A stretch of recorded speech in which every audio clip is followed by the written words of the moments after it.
Hey book readers, I've done my homework and I'm presenting to the class 8 A+ books in this scholarly Would You Rather. So play hooky from whatever else you're doing and let's find out which fictional schools I'd rather attend. Scythe War College versus Flight School.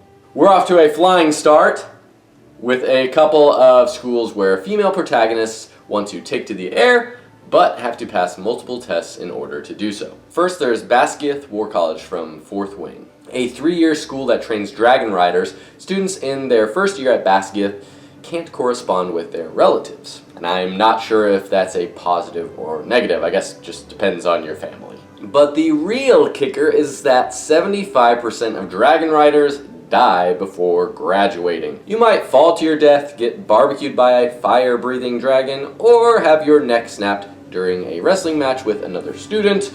Take your pick. Those aren't fun ways to go, and the odds seem stacked against you. Then there's the consistent ogling you'll have to endure, because Scythe students like to undress people with their eyes, deeply yearning for other students while biting their lips to keep from doing something rash. Again, not sure if this is a good thing or a bad thing, depends on your stance on ogling. On the flip side, we have Flight School from the Skyward series. In the first book of this series, human pilots are trained at flight school to fight aliens in starships. These battles are reminiscent of the ancient dogfights of World War I. Initially, you take an exam to get into school. Then you're quickly tossed into real skirmishes with the aliens. The good news is that if you're an outsider with a bad reputation, you'll soon form a tight bond with your schoolmates. However, you'll get too little training and have a decent chance of getting shot down by enemy starship pilots. Both of these schools are risky propositions. It's highly likely you'll wind up dead no matter which one you attend. So the real question is, would you rather ride a dragon or pilot a speedy starship? And when you put it that way, give me the big lizard that coughs up fireballs. I'm going to Scythe War College. Yay! Hogwarts versus the university. For those majoring in magic, you have a difficult decision to make. Go to Hogwarts from the Harry Potter series, or get your education at the university from the Kingkiller Chronicles. Let's start with the one everyone knows and loves, Hogwarts. You might be called a mudblood and have teachers conspiring against you. You may nearly get smashed to smithereens by a troll, bitten by a basilisk, or get knocked unconscious while playing everyone's favorite sport of Quidditch. And when it comes to perilous activity happening on school grounds, that's just the tip of the iceberg. So let's be honest, this could possibly be the most dangerous school in either the Muggle or Wizard world. But there's friendship and butterbeer, so... Or you could choose to attend the university from the book The Name of the Wind. At the university, there's a giant library known as the Archives, but you might be banned from going there. And as a student, it's easy to form an arch nemesis, whether that's another student or one of the teachers, or both. Though I guess you could say the same thing for students at Hogwarts. You'll also have grueling final exams at the university, known as interviews, with tuition for the next semester determined by how poorly or well you do during these interviews. Imagine how stressful the study sessions are. On the other hand, you may learn enough to call the name of the wind, or perform other powerful acts, and there's a small town nearby where you can go perform music at a tavern to make some extra spending money.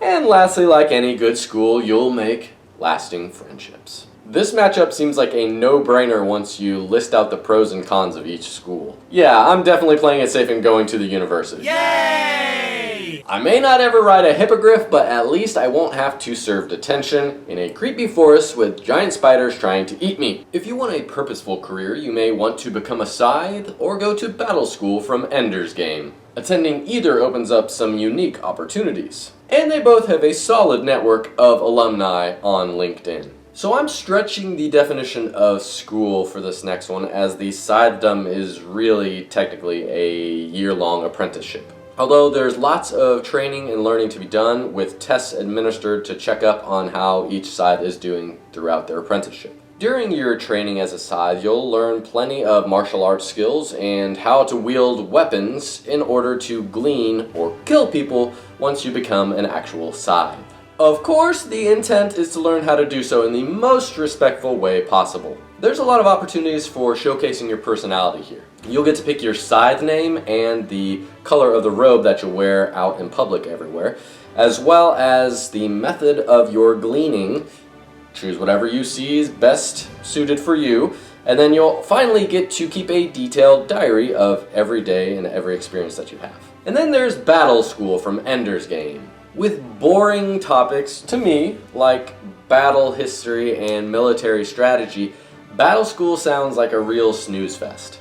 But if the curriculum won't keep you awake, the bullies and sociopaths that you'll study alongside certainly will. Yeah, you better keep a good watch over your shoulder at this school. But at least there are video games to play after a long day of learning how to be a leader and trying not to get shanked in the shower. Sign me up for the Scythe apprenticeship program. Yay! I may not exactly want to kill people for a living, but you have to be a child genius to attend Battle School, so that's already 2 strikes against me. And getting to pick my own name and color sounds pretty sweet. Oxford from Babel versus the Chromaria from the Lightbringer series. If you've ever debated between language and arts, this next contest is for you. It's a battle of words and colors, with Oxford from Babel versus the Chromaria from the Lightbringer series. Now, Oxford may be a real university, but the magical silver bars that fuel the school's power and Britain's influence in Babel aren't. Here are a couple of marks against this institution of higher learning. First, tuition is crazy expensive. Second, most of the students are racist. And third, I feel like I'm on repeat here,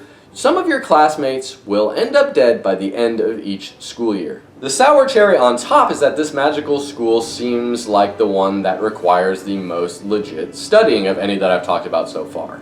Not the fun, hands-on kind of studying and learning, I'm talking about the boring, memorize a million things, and list your sources kind. Up against Oxford is the Chromaria, a school from the Lightbringer series where drafters are trained. These students learn to use one or more colors, which each have their own special powers and effects. It gives a whole new significance to the question, what's your favorite color? At the Chromaria, the level of your schooling is based on your knowledge and ability, so even if you're young, you could skip a few grades, assuming that you've got major skills. Of course, the downside to training in these colors is that you can also only use a finite amount of color magic during your life. Basically, the more you tap into this power of the rainbow, the quicker you'll die. Anyone craving Skittles suddenly? For this tilt, I'm enrolling in the Chromaria. Yay! Where I picture a colorful experience, kind of like being transported back to the vibrance of 1990s fashion. And as an added bonus, I won't have to go to Oxford and do Britain's evil colonial bidding in the 1800s. There you have it! I've completed my assignment of sharing 8 fictional schools from different fantasy and sci-fi series and figuring out which ones I'd rather attend. Now, before you go to recess, remember to like and subscribe. Happy reading.